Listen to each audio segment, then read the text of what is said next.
Okay, so my first tip may sound a little bit basic, but I do see this over and over again when I'm conducting analysis on people's videos, and that is looking at the camera.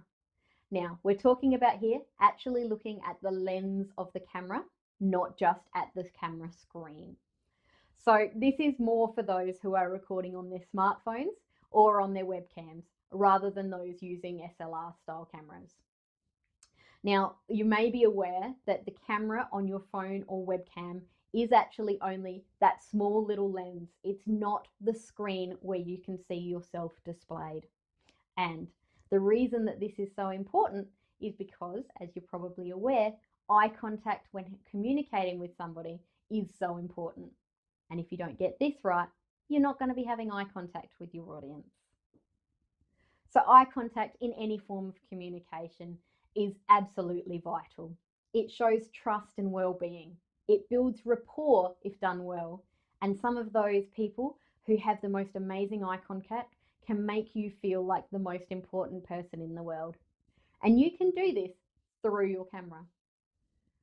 Now, when you look at the lens of your camera, you are actually looking directly at your viewer.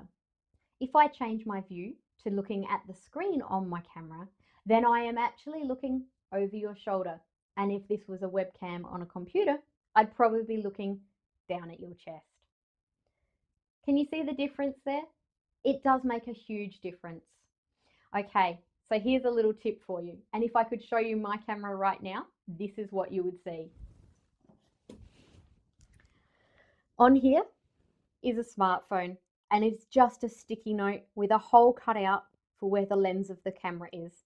So right now, my little smiley face is you, my audience. And one final thing about eye contact before we move on, make sure that your camera is at your head height. If you are looking down at your webcam, it can actually make you look like you are frowning. It causes the furrows in your eyebrows and the downcast eyes.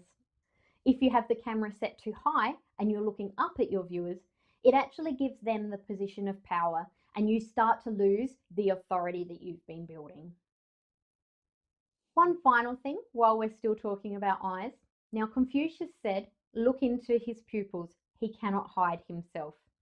Now, what he means here is that the pupils cannot lie. Now, there are a couple of little things that we need to clarify that quote, but the idea behind it is that your pupils dilate when they're seeing or hearing or experiencing something that is enjoyable. Now, as I'm sure you're aware, pupils can be impacted by the light, and we do need to have great light to be able to record our videos. So make sure that you try and find that balance between having the room light enough that your viewers can see you, but that it isn't so blinding that your pupils are constricting. So I know your viewers aren't actually going to notice whether your pupils have constricted or dilated during your videos. However, they will just unknowingly feel slightly different towards you.